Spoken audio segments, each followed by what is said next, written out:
How's it going, boys and girls? My name is Cowie and welcome back to the Carrot Club. In today's video, we're going to be writing some structural code to make decisions based on specific condition that ultimately will give your game a different behaviors. So for example, in a tower defense game, your tower typically have a range bubble. The condition for your towers to attack and blast your enemies away is when there is an enemy inside. In an obby game like Towers of Hell, the condition for winning a game is that you have to make it to the top. Even in normal island game, the condition to enter the diamond mine is level 50 combat skills. So these are examples that require you to know the specific condition when it comes to making decisions, and that is what we're going to be talking about today. So if you're new to this whole Roblox scripting thing, make sure to subscribe to this channel so you won't miss any of my content. I'm making a whole series of scripting tutorials so you guys can have an easier time learning this stuff from beginning to the end. So with that, let's get started. So what is a condition? I'm sure you all have heard them before, whether it is from a teacher or from your parents. A condition would sound something like this. If you be good, then I'll buy you an ice cream. Or if you misbehave, then you're going to get into trouble. So whenever you hear someone says, if you do this for me, you'll know that that is a condition. So a condition is created because there is an outcome that you want to achieve. For example, if you have 300 Robux, you can buy a game pass. Otherwise, you won't be able to buy it, or you can just spend it somewhere else. So for this particular example, the condition is you have 300 Robux. The first outcome is you can buy a game pass. The second outcome is you don't get to buy the game pass. And the third outcome is you spend it somewhere else. So I hope that you guys can see how this whole condition stuff works. It is closely resembled to our own everyday behavior.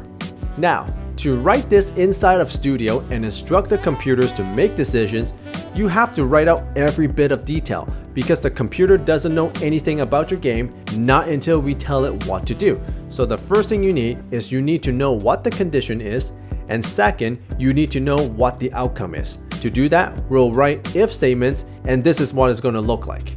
If this condition is true, then print write this when it is true.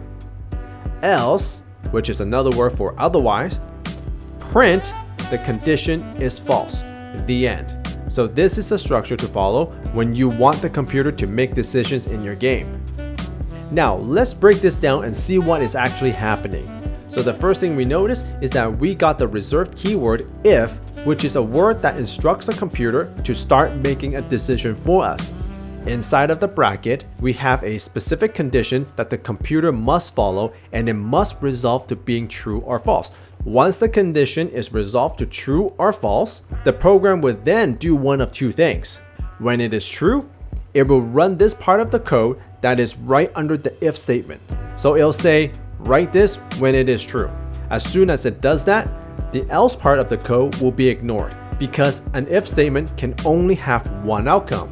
When the condition is false, however, the true part of the code will be ignored and skip into the else statement here.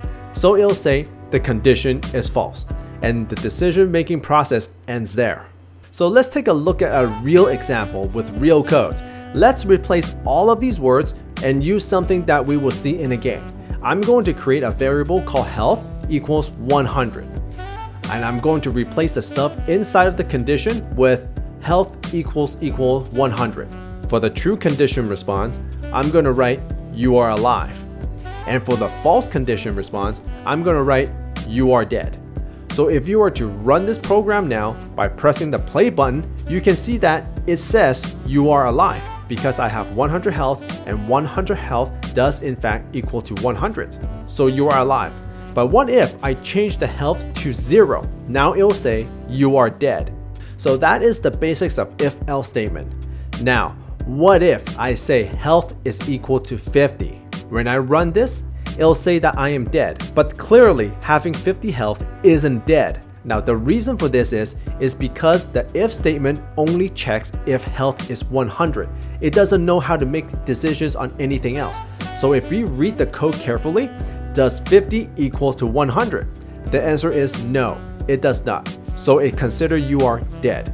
Now, in order to fix this, we can use a third condition called ELSEIF. And you're going to place that right between the if and else statement like this.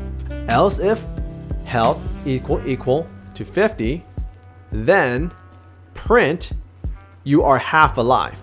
So as you can see, the else if is right between the if and the else. So now if I were to read this out loud to you from the beginning to the end, this is what it is saying. If health is 100, then do this and ignore the rest. If health is 50, then do this and ignore the other two conditions. However, if both conditions are not true, then do this. And this is how decision making is done by using if, else if, and else statement. So for now, this is all you need to know. In the future, we're going to get into some really complicated condition where you need to check a lot of things to make something happen. But for now, just practice writing basic decisions like this and build up your skills from there. So thank you boys and girls for watching, and I'll see you in the next video in game or at the Carrot Club. Take care everybody.